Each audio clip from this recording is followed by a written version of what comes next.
पाकिस्तान 22 करोड़ लोगों का कर्ज में डूबा हुआ एक देश है। ज्यादा कर्ज लेने से पाकिस्तान के हालात हर स्तर पे खराब हो चुके हैं। पाकिस्तान की अर्थव्यवस्था गिर रही है, पाकिस्तानी रुपए की वैल्यू गिर रही है, ग्रोथ रेट गिर रही है, लोगों की इनकम भी गिर रही है। तो वहीं दूसरी तरफ पाकिस्तान में महंगाई बढ़ रही है, गरीबी बढ़ रही है, बेरोजगारी बढ़ रही है और साथ में पाकिस्तान का फिजिकल डेफिसिट भी बहुत तेजी से बढ़ रहा है और फॉरेन एक्सचेंज रिजर्व कम हो रहा है। पाकिस्तान के बराबरी वाले देश आज उससे कहीं ज्यादा आगे निकल चुके हैं, चाहे वो बांग्लादेश हो, इंडोनेशिया हो या कोई और देश हो। पाकिस्तान ने हर जगह से कर्ज ले रखा है, जिनका नाम आपने सुना ही नहीं होगा वहां से भी पाकिस्तान ने कर्ज ले रखा है। इवन पाकिस्तान के ऊपर भारत का भी कर्ज है, जिसे अब तक पाकिस्तान ने नहीं चुकाया है। तो नमस्कार दोस्तों, स्वागत करते हैं आपका चार्जिंग पॉइंट हिंदी में। दोस्तों, आज के इस वीडियो में हम जानेंगे कि पाकिस्तान के ऊपर भारत का कितना कर्ज है। तो जुड़े रहिए आप इस वीडियो के साथ। दोस्तों, मैं ऐसे ही एजुकेशनल टॉपिक पे बात करता हूँ, तो अगर आपको मेरा काम पसंद आता है तो अब आप मुझे सपोर्ट कर सकते हैं पेट्रियन और यूट्यूब में ज्वाइन बटन के थ्रू। और अब आप मुझे फेसबुक, इंस्टाग्राम, ट्विटर में भी फॉलो कर सकते हैं और मेरी वीडियोस को वहाँ पे भी शेयर कर सकते हैं। दोस्तों, अगर आपको एडवांस MS एक्सेल सीखना है तो मैं आपको 1475 रुपए का कोर्स फ्री में दे सकता हूँ। और अगर आपको financial market, share market, mutual fund के बारे में जानना है तो मैं आपको 4720 रुपए का कोर्स फ्री में दे सकता हूँ। दोनों कोर्सेज की लिंक डिस्क्रिप्शन में दी गई है। पाकिस्तान के ऊपर भारत का कितना कर्ज है और ये कर्ज पाकिस्तान ने कब लिया, वो क्लियर करने से पहले कुछ इंपॉर्टेंट बातों को जानना आपके लिए बहुत जरूरी होगा। आप में से बहुत से लोग सोचते होंगे कि देश को कर्ज लेने की जरूरत क्यों पड़ती है, तो इसको मैं एक एग्जाम्पल के जरिए समझाता हूँ। मान लो एक आदमी अपने बिजनेस में एक साल में 1000 रुपए लगाता है और उसे सिर्फ 900 रुपए का रेवेन्यू जनरेट होता है, पर उसे आगे के काम के लिए 1500 रुपए चाहिए, तो वो उस काम को पूरा करने के लिए कर्ज लेता है। उसी तरह देश के साथ भी यही होता है, पर थोड़ा डिफरेंस होता है। पाकिस्तान की बात करें तो हर साल पाकिस्तान का एक्सपेंस रेवेन्यू से ज्यादा रहा है। जैसे कि 2021 में पाकिस्तान का रेवेन्यू $43 बिलियन था, पर एक्सपेंस $64 बिलियन था। रेवेन्यू के मुकाबले एक्सपेंस ज्यादा होने से पाकिस्तान का हर साल फिजिकल डेफिसिट भी बढ़ता है। मतलब जितना पैसा पाकिस्तान की सरकार साल भर में कमाती है उससे ज्यादा खर्च कर देती है। पर पाकिस्तान की सरकार को हर साल देश भी चलाना होता है, तो उसे चलाने के लिए वो कर्ज लेती है। ये चीज सब देश करते हैं। आज के समय में कर्ज हर देश लेता है, कुछ देश ज्यादा लेते हैं तो कुछ कम। इसीलिए आजकल ये बोला जाता है कि debt is the base of modern economy. इस समय पाकिस्तान के ऊपर 50 ट्रिलियन पाकिस्तानी रुपए से ज्यादा का कर्ज है। इमरान खान के प्रधानमंत्री बनने के बाद पाकिस्तान का कर्ज कम नहीं हुआ है, उल्टा और बढ़ गया है। 2018 में इमरान खान के प्रधानमंत्री बनने से पहले पाकिस्तान का total public debt 29 trillion Pakistani रुपए था। इमरान खान के PM बनने के बाद सितंबर 2021 तक पाकिस्तान का कर्ज 50 ट्रिलियन पाकिस्तानी रुपए को क्रॉस कर गया है। डॉलर्स में देखें तो पाकिस्तान का टोटल डेट 280 से 290 बिलियन डॉलर्स के बीच है।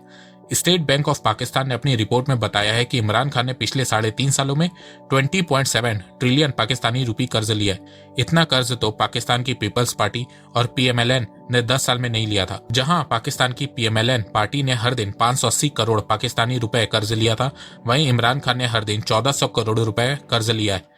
इमरान खान के आने से पहले हर पाकिस्तानी पे 1,44,000 पाकिस्तानी रुपए जितना कर्ज था। वहीं सितंबर 2021 तक हर पाकिस्तानी पे 2,35,000 पाकिस्तानी रुपए का कर्ज है। इमरान खान के 3 साल के टेन्योर में कर्ज में 63% की जंप देखने को मिली है। हर पाकिस्तानी का कर्ज 91,000 रुपए बढ़ा है। वर्ल्ड बैंक की रिपोर्ट के मुताबिक इस साल पाकिस्तान लार्जेस्ट फॉरेन डेट के मामले में 10th पोजीशन पे आ गया है। ये तो पाकिस्तान के टोटल डेट की बात हुई। टोटल डेट में से एक्सटर्नल डेट की बात करें तो 2018 में पाकिस्तान का एक्सटर्नल डेट 95.2 बिलियन डॉलर्स था, जो 2021 में बढ़ के 127 बिलियन डॉलर्स हो गया। एक्सटर्नल डेट में पाकिस्तान ने सऊदी से $3 बिलियन का लोन लिया है, $7 बिलियन IMF से लिया है, $11 बिलियन पेरिस क्लब से लिया है, $12 बिलियन यूरो बॉन्ड और सुकूक से लिया है, $17 बिलियन पाकिस्तान ने सिपेक के थ्रू चाइना से कर्ज लिया है, $33 बिलियन मल्टीलेटरल डोनर से कर्ज लिया है। इसमें भी एक बड़ा शेयर चाइना का है और $44 बिलियन OIC, G20 जैसे इंटरनेशनल ऑर्गेनाइजेशन से कर्ज लिया है। जिसका सिंपल सा मतलब ये है कि पाकिस्तान ने पूरी दुनिया से कर्ज ले रखा है। तो ये है पाकिस्तान के करंट कर्ज के हालात। अब जानते हैं कि पाकिस्तान के ऊपर भारत का कितना कर्ज है। जैसे कि मैंने आपको पहले बताया कि पाकिस्तान के ऊपर IMF का $7 बिलियन का कर्ज है। अब IMF कोई देश तो है नहीं जो टैक्स या वगैरह चीजों से इनकम जनरेट करता हो और फिर लोन देता हो। IMF एक इंटरनेशनल फाइनेंशियल इंस्टीट्यूशन है, वो देशों के फंडिंग से चलता है। अगर देश फंडिंग ना दे तो IMF कल ही बंद हो जाए। तो IMF की फंडिंग में सबसे ज्यादा शेयर US का है 17.46%, फिर जापान का है 6.48%, फिर चाइना का है 6.41%, वहीं भारत का शेयर 2.76% है। तो देखा जाए पाकिस्तान ने जो IMF से $7 बिलियन का कर्ज लिया है उसमें भारत का 2.76% शेयर है। अमाउंट की बात करें तो लगभग $190 मिलियन। इस कर्ज की भारत को चिंता नहीं है क्योंकि ये कर्ज सूद समेत IMF पाकिस्तान से निकाल लेगा। इसके अलावा भी पाकिस्तान के ऊपर भारत का कर्ज है और वो कर्ज आजादी के बाद से बना हुआ है। जब 15 अगस्त 1947 में भारत का बंटवारा हुआ था तब land, army, reserve, cash balances सबका बंटवारा हुआ था। आजादी के एक साल बाद तक 30 सितंबर 1948 तक भारत और पाकिस्तान दोनों का monetary system reserve bank of India देखता था क्योंकि पहले देश तो एक ही था। बंटवारे के समय RBI के पास 400 करोड़ का कैश बैलेंस था। बंटवारा होने के बाद इसका भी बंटवारा हुआ और पाकिस्तान को 400 करोड़ रुपए में से 75 करोड़ रुपए मिले और भारत को एरिया और आबादी के हिसाब से 325 करोड़ रुपए मिले। भारत ने पहली इंस्टॉलमेंट के रूप में पाकिस्तान को 20 करोड़ रुपए दिए। अब इन पैसों से कोई नया देश जो कुछ महीनों पहले ही बना है वो अपने देश के लोगों के लिए लगाता, पर पाकिस्तान तो पाकिस्तान है। उसने इन पैसों का यूज कश्मीर में हमला करने पे लगा दिया। उसके बाद भी पाकिस्तान बाकी के 55 करोड़ रुपए भारत से मांग रहा था। मतलब पाकिस्तान का ये था कि तुमसे पैसा लेंगे और तुम्हारे देश पे हमला उन्हीं पैसों से हथियार खरीद के करेंगे। पर इस बार नेहरू और पटेल ने पैसा देने से मना कर दिया तो गांधी जी दिल्ली में अनशन पे बैठ गए और कहा कि हमें अपना कर्तव्य निभाना चाहिए। अब गांधी जी के सामने किसी की कहाँ चलती है, तो थक हार कर भारत ने पाकिस्तान को बाकी के 55 करोड़ रुपए भी दे दिए। पर अब मैं आपको पाकिस्तान की रियल इमेज बताता हूँ। अंग्रेज जब भारत छोड़ के जा रहे थे तब वो भारत के ऊपर कर्ज भी छोड़ के जा रहे थे।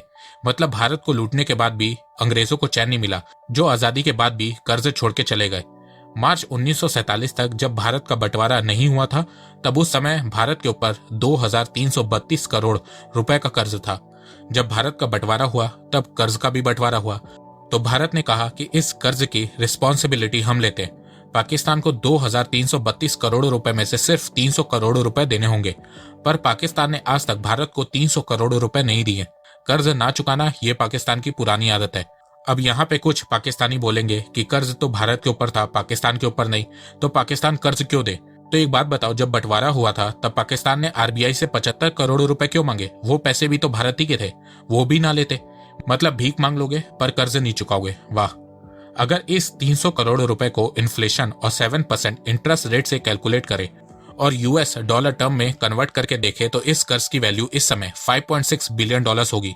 तो देखा जाए पाकिस्तान के ऊपर भारत का $5.6 बिलियन का कर्ज अब भी बना हुआ है, पर यह कर्ज पाकिस्तान कभी नहीं चुकाएगा। देशों का पैसा खाने की आदत जो है, इसीलिए पाकिस्तान के हालात आज इतने खराब हैं। आजादी के बाद अमेरिका और सऊदी के पैसों पे जिंदा रहा, उसके बाद IMF वर्ल्ड बैंक के पैसों पे जिंदा रहा और अब चाइना के पैसों पे पाकिस्तान चल रहा है। पर यह सब कितने दिन और चलेगा? अब आप सोच रहे होंगे कि क्या कर्ज एक अच्छी चीज है या बुरी चीज है? तो मेरे हिसाब से कर्ज दोनों है, अच्छी चीज भी है और बुरी चीज भी है। सब कुछ इस बात पे निर्भर करता है कि कर्ज का इस्तेमाल किस तरह से और किन चीजों पे किया जा रहा है। कर्ज लेके बहुत से देशों ने अपनी अर्थव्यवस्था को मजबूत किया है, चाहे वो अमेरिका हो, UK हो, चाइना हो, जापान हो या फिर कोई और देश हो। कर्ज वैसे तो बहुत सही चीज है अगर उसे देश की डेवलपमेंट में लगाया जाए, पर अगर आप कर्ज लिए गए पैसों के साथ ये नहीं करते हैं तो उसका परिणाम आपको एक इकोनॉमिक क्राइसिस के रूप में देखने को मिलता है। और पाकिस्तान के साथ भी यही हो रहा है और ये आपके सामने भी है। कर्ज लेने से पाकिस्तान की ना इकोनॉमी ग्रो हुई, ना ग्रोथ रेट बढ़ी, ना ट्रेड बढ़ा, ना फॉरेन रिजर्व बढ़े, ना एम्प्लॉयमेंट बढ़ी, ना गरीबी कम हुई, ना अनएम्प्लॉयमेंट कम हुई और ना ही महंगाई कम हुई। फ्यूचर की बात करें तो पाकिस्तान का कर्ज और बढ़ेगा, जिसको चुकाने के लिए पाकिस्तान हमेशा की तरह और कर्ज लेगा, क्योंकि चाहे पाकिस्तान की पुरानी सरकार हो या नहीं, किसी ने भी पाकिस्तान के कर्ज कम करने की कोशिश नहीं की है। तो दोस्तों, मुझे लगता है कि अब आपको सब समझ में आ गया होगा। तो अगर आपको ये वीडियो पसंद आए तो आप इस वीडियो को लाइक कीजिए और अब आप मुझे सपोर्ट भी कर सकते हैं पेट्रियन और यूट्यूब में ज्वाइन बटन के थ्रू। एक बात मैं कहना चाहता हूँ, आप जितनी मेरी वीडियोस को शेयर करेंगे उतनी ही रीच मेरी बढ़ेगी और उतने ही लोग मेरे से जुड़ेंगे। तो वीडियो को शेयर करना, चैनल को सब्सक्राइब करना बिल्कुल भी मत भूलिएगा। मैं ऐसे ही एजुकेशनल वीडियोस लाता रहूंगा आप लोगों के लिए। तो अभी तक के लिए बस इतना ही। धन्यवाद। जय हिंद, जय भारत।